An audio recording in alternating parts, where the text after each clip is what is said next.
Hi friends, commerce guide മലയാളത്തിൻ്റെ പുതിയ വീഡിയോയിലേക്ക് എല്ലാവർക്കും സ്വാഗതം.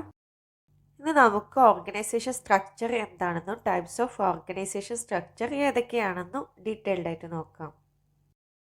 ഓർഗനൈസേഷൻ സ്ട്രക്ചർ അല്ലെങ്കിൽ സംഘടനാ സംവിധാനം എന്ന് പറഞ്ഞാൽ ഇത് ഓർഗനൈസിങ് പ്രോസസ്സ് നമ്മൾ പഠിച്ചു.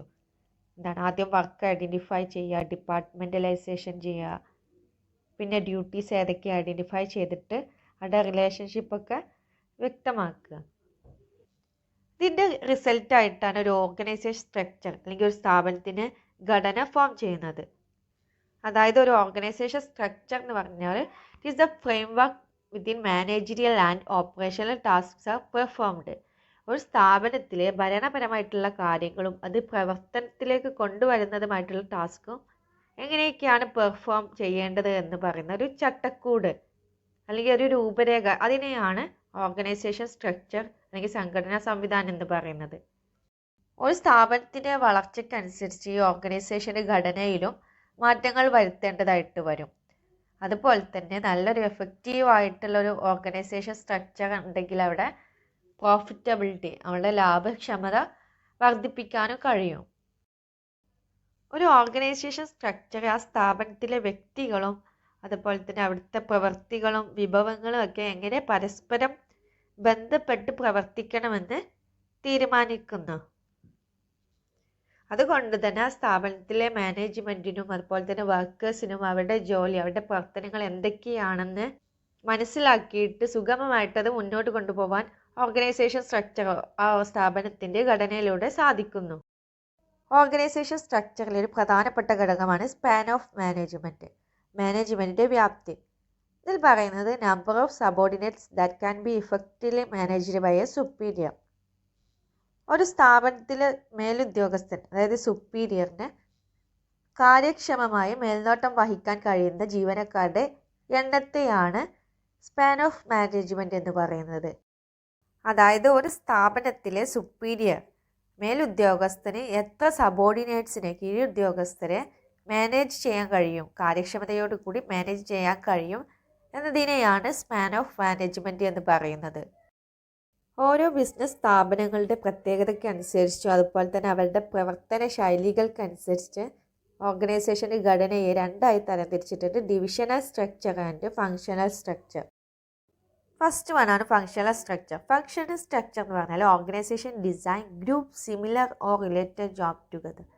ഒരു സ്ഥാപനത്തിലെ ഒരേ സ്വഭാവമുള്ള അല്ലെങ്കിൽ പരസ്പരം ബന്ധപ്പെട്ട് കിടക്കുന്ന ജോബ്സിനെയൊക്കെ കൂട്ടി യോജിപ്പിച്ചുകൊണ്ട് വിവിധ വകുപ്പുകൾ ഫോം ചെയ്യുകയാണ് ഫങ്ഷണൽ സ്ട്രക്ചറിൽ ചെയ്യുന്നത്. അപ്പോൾ ഫങ്ഷണൽ സ്ട്രക്ചർ എന്ന് പറഞ്ഞാൽ ഒരു സ്ഥാപനത്തിൽ ഒരുപാട് ആക്ടിവിറ്റീസ് ഉണ്ടാവും. അതിൽ ഒരേപോലെയുള്ള പ്രവർത്തനങ്ങളെ സെലക്ട് ചെയ്തിട്ട് ഓരോ വകുപ്പുകളാക്കി മാറ്റുകയാണ്. അപ്പോൾ ഇവിടെ ഗ്രൂപ്പ് ചെയ്യുന്നത് അവിടെ ഫങ്ഷൻസ്, ആ സ്ഥാപനത്തിലെ ആക്ടിവിറ്റീസ് ബേസ് ചെയ്തിട്ടാണ് ഇവിടെ ഗ്രൂപ്പ് ചെയ്യുന്നത്. സ്ഥാപനത്തിൽ ഒരുപാട് ആക്ടിവിറ്റീസ് ഉണ്ടാവുമെന്ന് പറഞ്ഞു. അപ്പോൾ അത് ചിലപ്പോൾ പ്രൊഡക്ഷന്, ഉൽപ്പാദനവുമായി ബന്ധപ്പെട്ടുള്ള ആക്ടിവിറ്റീസ് ആവാം, അതിനെ ഒരു ഗ്രൂപ്പാക്കുക. പേഴ്സണൽ എംപ്ലോയീസുമായി ബന്ധപ്പെട്ടുള്ള ആക്ടിവിറ്റീസിനെ ഒരു ഗ്രൂപ്പാക്കുക. മാർക്കറ്റിംഗ്, സെയിലൊക്കെ ബന്ധപ്പെട്ടിട്ടുള്ള കാര്യങ്ങൾ ഒരു ഗ്രൂപ്പാക്കുക. പിന്നെ ഫിനാൻസ്, അതായത് ഫങ്ഷണൽ സ്ട്രക്ചറിൽ പ്രധാനമായിട്ടും grouping of jobs similar nature, ഒരേ സ്വഭാവമുള്ള ജോബ്സിനെയൊക്കെ ഗ്രൂപ്പ് ചെയ്യുക. Organising major functions and departments, അതുപോലെ തന്നെ പ്രധാനപ്പെട്ട ആക്ടിവിറ്റീസിനൊക്കെ ഓരോ ഡിപ്പാർട്ട്മെൻറ്റുകളാക്കുക. ഇതാണ് ഫങ്ഷണൽ സ്ട്രക്ചറിൽ നടക്കുന്നത്. ഒരു എക്സാമ്പിൾ നോക്കുകയാണെങ്കിൽ ടോപ്പ് ലെവലിൽ മാനേജിങ് ഡയറക്ടർ ഉണ്ടാവും സ്ഥാപനത്തിൽ. അവരുടെ കീഴിൽ പല ഡിപ്പാർട്ട്മെൻ്റ് ആക്കി തിരിച്ചിട്ടുണ്ടാകും ഓരോ ഫങ്ഷൻസിനനുസരിച്ച്. ഫസ്റ്റ് മാർക്കറ്റിംഗ്, അതിൽ വരുന്ന ഫങ്ഷൻസ് ആണ് പ്രൊഡക്ഷനുമായി ബന്ധപ്പെട്ടുള്ള കാര്യങ്ങൾ, പ്രൈസിങ്, പ്രമോഷൻ. പിന്നെ നെക്സ്റ്റ് ഹ്യൂമൻ റിസോഴ്സസ്, എംപ്ലോയീസുമായി ബന്ധപ്പെട്ടുള്ള അടുത്ത ഡിപ്പാർട്ട്മെൻറ്റ്. അതിൽ വരുന്ന എംപ്ലോയീസിൻ്റെ recruitment, selection, training. Next research and development, പ്രൊഡക്റ്റിനെ പറ്റിയുള്ള ഡെവലപ്മെൻറ്റ്, റിസർച്ചൊക്കെ ആ ഡിപ്പാർട്ട്മെൻറ്റിൽ. നെക്സ്റ്റ് പർച്ചേസിങ്, സാധനങ്ങൾ വാങ്ങിക്കുന്നതുമായിട്ടുള്ള റെക്കോർഡ്സ്, സ്റ്റോക്സ്, ഓർഡർ പ്രോസസ്സ്, ഇങ്ങനെയുള്ള ആക്ടിവിറ്റീസൊക്കെ പർച്ചേസിങ് ഡിപ്പാർട്ട്മെൻറ്റിൽ. അപ്പോൾ ഈ സ്ഥാപനത്തിൻ്റെ സ്ട്രക്ചർ, ഘടന ഫോം ചെയ്തിട്ടുള്ളത് അവർ ചെയ്യുന്ന ഫങ്ഷൻസ് അല്ലെങ്കിൽ ആക്ടിവിറ്റീസിനനുസരിച്ചാണ്. അതുകൊണ്ടാണ് ഇതിൻ്റെ ഫങ്ഷണൽ സ്ട്രക്ചർ എന്ന് പറയുന്നത്. ഒരു സ്ഥാപനം ലാർജ്, ഒരു സൈസ് വലിയതാണെങ്കിൽ അതുപോലെ തന്നെ പല ആക്ടിവിറ്റീസ് ഉണ്ട് ആ സ്ഥാപനത്തിൽ. അതുപോലെ തന്നെ ഓരോ ആക്ടിവിറ്റീസിനും എഫിഷ്യൻ്റായിട്ട് കാര്യക്ഷമതയോടു കൂടെയാണ് അവർ ഓരോ ആക്ടിവിറ്റീസിനും പ്രാധാന്യം കൊടുക്കുന്നത്. അങ്ങനെയുള്ള സ്ഥാപനങ്ങളിലാണ് ഫങ്ഷണൽ സ്ട്രക്ചർ അപ്ലൈ ചെയ്യുന്നത്. ഇനി നമുക്ക് ഫങ്ഷണൽ സ്ട്രക്ചറിൻ്റെ ഗുണങ്ങൾ എന്തൊക്കെയാണെന്ന് നോക്കാം. First വണ്ണാണ് specialisation. സ്പെഷ്യലൈസേഷൻ എന്ന് പറഞ്ഞാൽ ഇവിടെ പ്രധാനമായിട്ട് ഓരോ ഫങ്ഷൻസിനാണ് ഫോക്കസ് ചെയ്യുന്നത്. അതുകൊണ്ട് തന്നെ ഓരോ വകുപ്പിന് കീഴിലുള്ള എല്ലാ തൊഴിലാളികളും ഒരേ രീതിയിലുള്ള ജോലികളാണ് സ്ഥിരമായി ചെയ്യുന്നത്. ഇതുകൊണ്ട് ആ ചെയ്യുന്ന ജോലിയുടെ എഫിഷ്യൻസി ഇംപ്രൂവ് ചെയ്യാൻ കഴിയും, അല്ലെങ്കിൽ കാര്യക്ഷമത വർദ്ധിപ്പിക്കാൻ കഴിയും. നെക്സ്റ്റ് വണ്ണാണ് ബെറ്റർ കൺട്രോൾ. അതുപോലെ തന്നെ ഇതിൽ സിമിലർ ടാസ്ക്, ഒരേ സ്വഭാവമുള്ള ജോലികളാണ് സ്ഥിരമായി ചെയ്യുന്നത്. അതുകൊണ്ട് തന്നെ അവിടെയുള്ള ആക്ടിവിറ്റീസിനെയൊക്കെ കൺട്രോൾ ചെയ്യാനും ഏകോപിപ്പിക്കാനും വളരെ എളുപ്പമാണ്. നെക്സ്റ്റ് വണ്ണാണ് മാനേജീരിയൽ എഫിഷ്യൻസി. മാനേജീരിയൽ എഫിഷ്യൻസി എന്ന് പറഞ്ഞാൽ ഓരോ മാനേജേഴ്സും അവരുടെ ഫീൽഡിൽ എക്സ്പെർട്ടായിരിക്കും. അതുകൊണ്ട് തന്നെ അവരുടെ പ്രവർത്തന മികവിലൂടെ ആ സ്ഥാപനത്തിന് ഉയർന്ന ലാഭം നേടാനും കഴിയുമെന്നാണ് ഇവിടെ പറയുന്നത്. നെക്സ്റ്റ് വണ്ണാണ് easy in training employees. Training ഒക്കെ നൽകാൻ ഈസി ആണെന്നാണ് ഇവിടെ പറയുന്നത്. അതായത് ഓരോ എംപ്ലോയീസും അവർക്ക് എന്താണ് സ്കില്ലുള്ളത് അതിൽ ഇംപ്രൂവ് ചെയ്യാനുള്ള ട്രെയിനിങ് കൊടുക്കുകയാണ്. അതുകൊണ്ട് തന്നെ എന്താണ്, അവർ ചെയ്യുന്ന ആ മേഖലയിൽ മാത്രം പരിശീലനം നൽകിയാൽ മതി. നെക്സ്റ്റ് വണ്ണാണ് മിനിമൽ ഡ്യൂപ്ലിക്കേഷൻ ഓഫ് വർക്ക്. ഒരു ജോലി 2 പ്രാവശ്യം ചെയ്യുന്നത് ഒഴിവാക്കാൻ കഴിയും. അതായത് ഓരോ ജോലിയും എങ്ങനെയാണ് എവിടെയൊക്കെയാണ് ചെയ്യേണ്ടതെന്ന് കൃത്യമായി തീരുമാനിച്ചിട്ടുണ്ടാവും. അതുകൊണ്ട് തന്നെ എന്താണ്, ഉൽപ്പാദന ചെലവ് കുറക്കാൻ കഴിയും. Next one, ensure different functions get attention.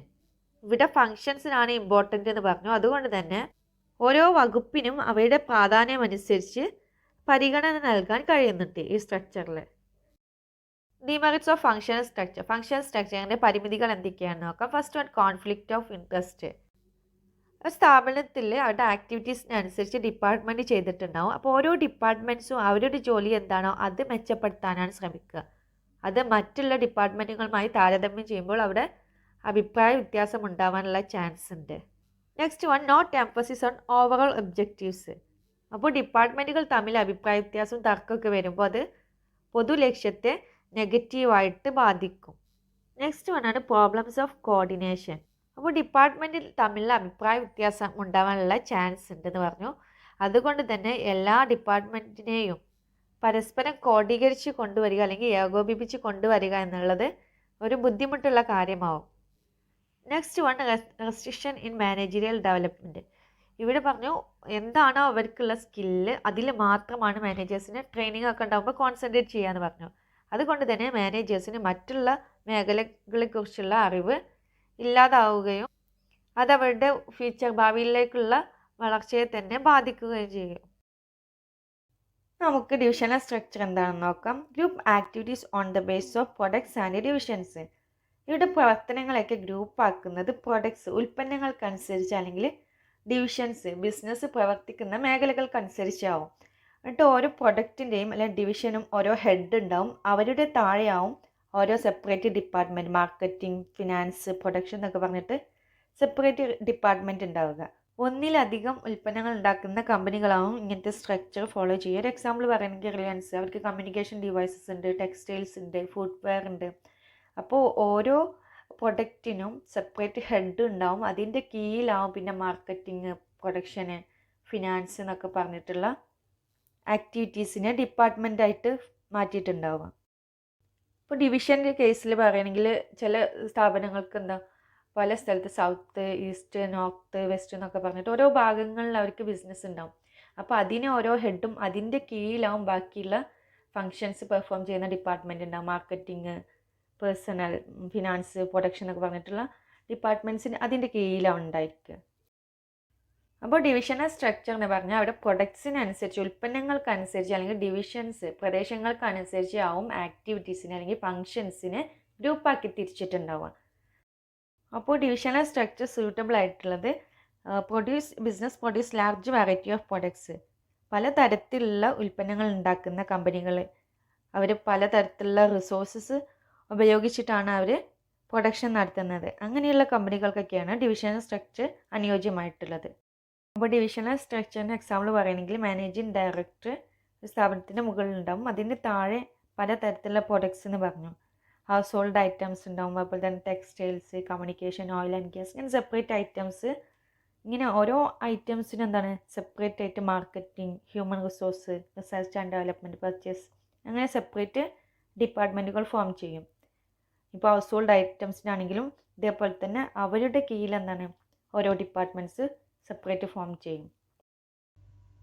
Merits of divisional structure. Divisional സ്ട്രക്ചറിൻ്റെ ഗുണങ്ങൾ എന്തൊക്കെയാണെന്ന് നോക്കാം. First one, improve managerial efficiency. ഇതിൽ പറയുന്നത് പ്രൊഡക്റ്റ് സ്പെഷ്യലൈസേഷൻ ഉള്ളത് കൊണ്ട് തന്നെ മാനേജേഴ്സിന് ഒന്നിലധികം മേഖലകളിൽ ഒരേ സമയം തീരുമാനങ്ങൾ എടുക്കേണ്ടതായിട്ട് വരും. ഇത് അവരുടെ കഴിവുകൾ വളർത്തുകയും അതുപോലെ തന്നെ ഫലപ്രദമായ തീരുമാനങ്ങൾ കൈക്കൊള്ളാൻ അവരെ പ്രാപ്തരാക്കുകയും ചെയ്യുന്നു. Next one, easy to fix responsibility. ഇതിൽ പറയുന്നത് ഓരോ ഡിവിഷൻ്റെയും വരവും ചെലവും, ഇൻകവും എക്സ്പെൻസും നമുക്ക് എത്രയാണെന്ന് കൃത്യമായിട്ട് അറിയാൻ കഴിയും. അതുകൊണ്ട് തന്നെ അതിനനുസരിച്ച് തന്നെ നമുക്ക് പെട്ടെന്ന് തന്നെ തീരുമാനങ്ങൾ അല്ലെങ്കിൽ ഉത്തരവാദിത്തങ്ങൾ നിറവേറ്റാൻ കഴിയും. Next one, faster decision making. അപ്പോൾ അതന്നെയാണ് പറഞ്ഞത്, എന്താണ് സെപ്പറേറ്റ് ഓരോ ഡിവിഷനും എന്താണ് ഡീറ്റെയിൽഡ് ആയിട്ടുള്ള വിവരങ്ങൾ നമുക്ക് കൃത്യമായിട്ട് കിട്ടും. അപ്പോൾ നമുക്ക് എന്ത് ചെയ്യാം, ഈസി ആയിട്ട് തീരുമാനങ്ങൾ എടുക്കാനും കഴിയും. Last one, more initiative. ഇതിൽ പറയുന്നത് ഇനി പുതിയൊരു ഡിവിഷൻ നമുക്ക് സ്റ്റാർട്ട് ചെയ്യണം, പുതിയൊരു പ്രൊഡക്റ്റിൻ്റെ യൂണിറ്റ് നമുക്ക് സ്റ്റാർട്ട് ചെയ്യണം.